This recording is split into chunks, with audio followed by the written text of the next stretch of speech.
Hello and welcome to another session by Vithai. Vithai is a non-profit initiative by students of Triple ITDM Kanjipuram to give free coaching, resources, guidance to students preparing for national level competitive exams like NTSC and NMMS. I myself Pranay Krishna, and this time we are going to look at a chapter of measurement. So the contents of this video or chapter are: first we will be looking at the definition of measurement, then we will be looking at physical quantity, the units for the defining this physical quantity, then the difference between fundamental and derived physical quantities, then the different system of unit and SI units, then the explanation on various quantities and units, then precision accuracy errors, then introduction and applications of dimension formula, and more resources can be found in the description box given below. So without much delay, we'll move on to the chapter. So measurement. What is measurement and why do we need to learn about measurement? We don't much be thinking this, right? The answer why is pretty simple: to make our life easier. So we have heard from our childhood that we have 1 kg of rice or 1 kilometer to a certain place. So here we use the concept of measurement. Measurement is a process of comparison. In physics, we compare two physical quantities to find out how many times a standard amount of that physical quantity is present in the quantity being measured. For example, temperature is measured in Kelvin, degree Celsius. Kelvin is used for scientific field. We'll see all these units later in much depth, and we measure length in meters, centimeter, millimeter, etc. In the previous slide, everyone must have noticed I told something called physical quantity, right? Anything that can be measured or which has both quantity and magnitude is known as physical quantity. We can use the concept of measurement to find the various physical quantities and make our life easier by giving a precise idea of each quantity. For that, we use the concept of units, and we'll see about units in the next slide. We can define a unit as a standard chosen to measure a physical quantity. The last slide we said about physical quantity, and the units are ones that are used to define or a standard chosen to measure these physical quantities. 15 centimeter long scale, 10 kg of rice, 2 kilometer roads. All these are some examples of physical quantities which are being measured by the use of units. System of units. Earlier, three systems of units existed in different countries. These were CGS, FPS, and MK system. We'll see what are all these three systems in detail. But now we have a universally accepted SI system of units. CGS system. In CGS system, length is measured in centimeters, weight is measured in gram, and time is measured in seconds. In FPS system or the British system, length is measured in foot, weight is measured in pound, and time is measured in second. In MK system, length is measured in meter, mass in kilogram, and time is in second. In the last line you can see CGS, MKS and SI are metric system, while FPS is a British system used in the British region and the region under the influence of British Empire. SI unit. Now we have a widely and universally accepted SI unit. We'll explain each of these in simple words in the upcoming slides, as these are a bit complicated definitions. As you can see here, you can see the base quantity length, in which meter is a unit, mass kilogram. The symbol of each is also given over here. Time is second, electric current is ampere, thermodynamic temperature used in scientific fields like chemistry, physics and all that, that's Kelvin. Amount of substance is mole, luminous intensity is candela. Length. Length is defined as the straight line distance between 2 points along an object. The SI unit of it is simply meters, but centimeter, that is the one we use in CGS system, is also widely used one. In mass is defined as the amount of matter in an object. So SI unit of mass is kilogram and CGS is gram. Again, the SI unit and CGS unit of this mass is also widely used. Gram and kilogram is widely used. Temperature. Temperature is defined as a measure of average kinetic energy of particles in a system So that needs a bit more definition. So when we heat a body, when we supply the heat energy to a body, the energy is converted into kinetic energy. How do that happen? So when we heat a body, these subatomic particles present in the body moves, and when the energy is supplied, the movement becomes faster. So the heat energy is converted into kinetic energy by this way, and the average measure of kinetic energy is temperature. In simple words, we can explain it as that temperature is the degree of hotness or coldness of a body. Temperature is measured in three systems. Celsius is commonly used in India. Kelvin used in scientific field. Fahrenheit is also used in US and other countries. Temperature is measured by a thermometer. Celsius is 0 degree Celsius is the lower point, 100 degree Celsius is the upper point, and it is 100 division. Fahrenheit 32 degree Fahrenheit is the lower point, 212 is the upper point, and 180 divisions are the Kelvin. 273 Kelvin is the lower one. So 0 degree Celsius is 273 Kelvin, and 373 Kelvin is 100 degree Celsius. So when we add 100 to 273, we get the resultant Kelvin. The resultant temperature in Kelvin, and number of division is 100. Electric current. Electric current or simply electricity, what we use in our daily lives and our homes for light and laptops and various other devices. The flow of charges through any material is electric current. So in order to find the magnitude, what do? We have a formula over here.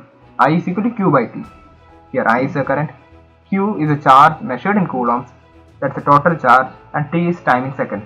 So total charge flowing in a given time, and the unit is 1 ampere, which is defined as 1 coulomb of charge in a conductor moving in 1 second.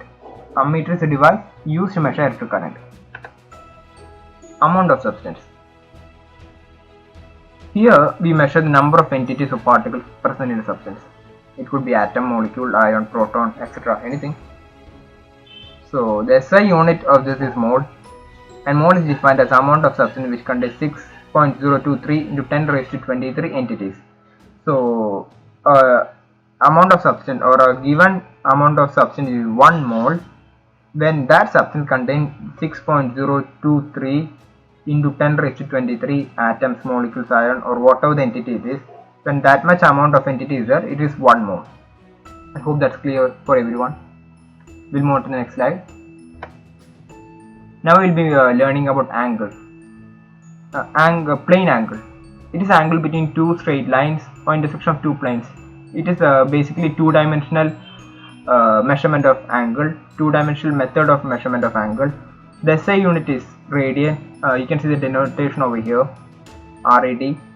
Then radian is angle subtended by the circle by an arc whose length is equal to the radius of the circle. So radian is 180 degree, and 1 radian is equal to 180 divisions.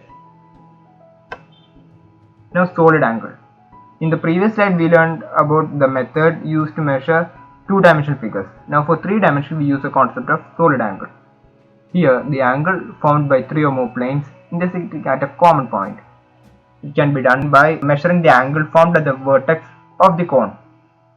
That can be also used as a definition, but this is also the method how we measure the solid angle.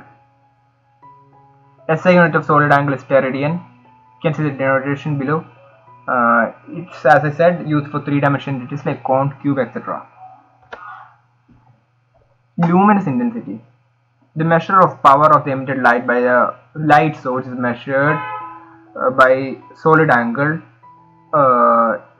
in a particular direction by the unit of candela. So luminous intensity, here the power of light is measured, and here the direction is also very important, and the solid angle. So also the concept of solid angle is also used. The SI unit is candela, and the denotation is CD. The light emitted from a common wax candle is approximately equal to 1 candela, and the luminous intensity is measured by a photometer. That is luminous intensity meter, which gives the luminous intensity in terms of candela directly. So that's a device. Photometer is a device used to measure the luminous intensity. clocks. So we all have used or come across clocks in our daily lives used to measure time. So the clocks are classified into two types based on the display and working mechanism. Based on display, again they are classified into two types. One is analog clock. They are classical clocks. They have a minute hand, hour hand, and second hand. Then we have digital clock, which has time shown in numbers like 1, 2, 3, the digits. You can see a image over on the right side of the time given in digits. Now, based on working mechanism, quartz clock. Clocks which are working by electric oscillation controlled by quartz crystal. The frequency of vibrating crystal is very precise, so the quartz clock is more accurate than a mechanical clock. They have high accuracy of 10⁹ seconds, used usually in scientific fields. And then atomic clocks. These clocks use a periodic vibration occurring within the atom. These clocks have an accuracy of 1 second in every 10⁻13 seconds. So initially when this atomic clock was invented, they didn't have such accuracy. Later in 1955, the more accurate atomic clock was invented. Greenwich Meridian Time. Greenwich Meridian Time or Greenwich Mean Time (GMT) is the solar time at the Royal Observatory in the Greenwich, London. It is measured at longitude 0 degree. The Earth is divided into 24 zones. So here the Earth is divided into 24 zones. Each have a width of 15 degrees Celsius, and the distance between two adjacent zones is 1 hour. Indian Standard Time.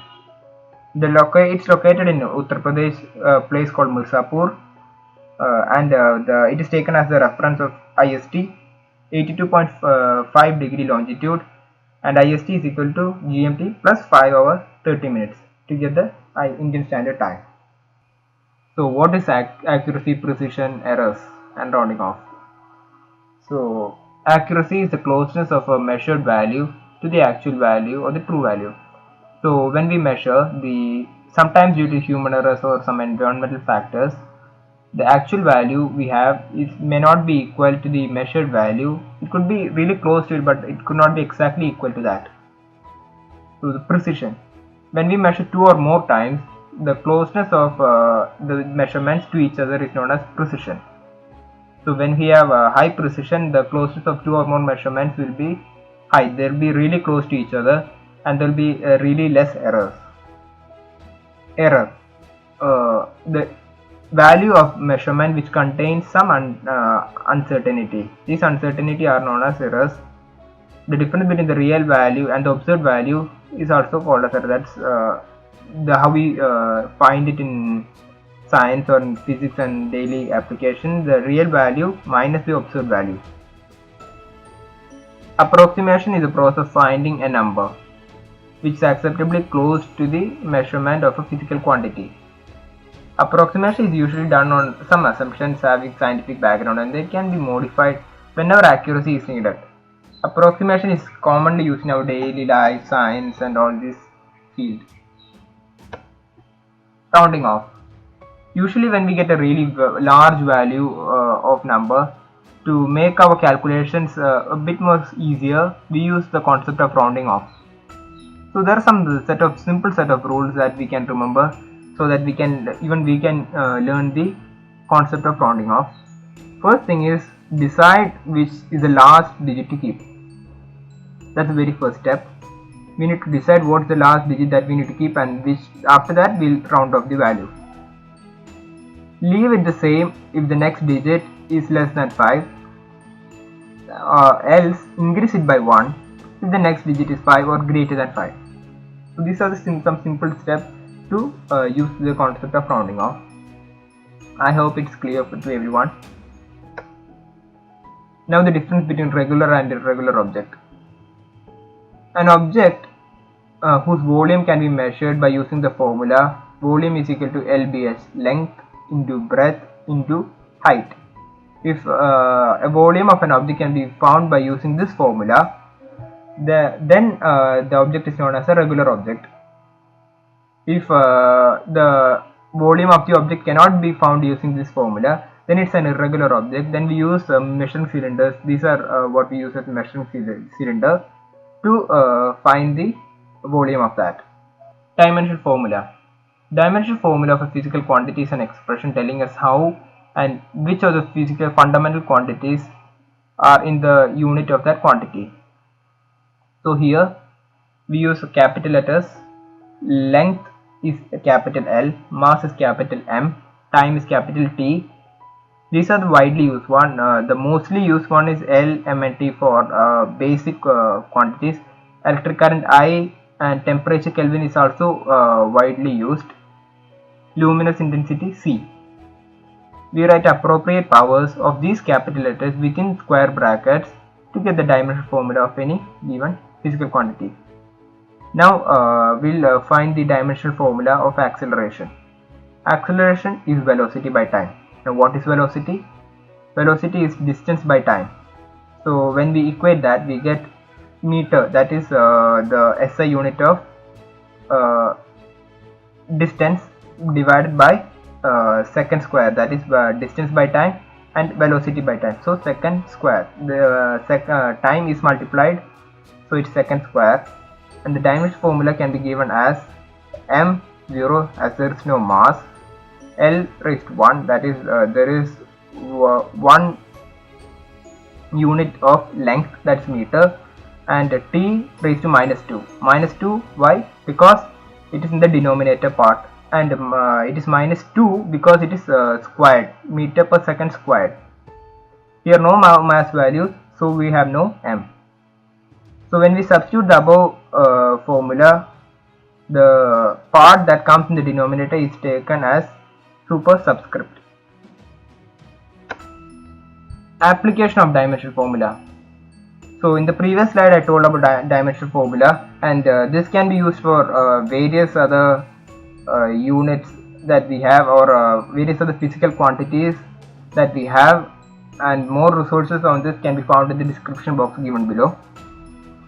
So when we come into application, we have a following application: check in the result obtained, conversion from one system of unit to another. When we need to convert from CGS to MKS or CGS to SI, we use this. Deriving relationship between physical quantities will be easier using a dimensional formula. Scaling and studying of model. The underlying principle for these uses is the principle of homogeneity in dimensions. According to the principle, the net dimensions of various physical quantities on both sides permissible physical relation must be same. Also, only the dimensionally similar quantities can be added or subtracted from each other. So this is some applications and rules that we use for the concept of dimensional formula. I hope this is clear. So thank you for attending, and please check the description box below for extra questions and lecture notes on this chapter.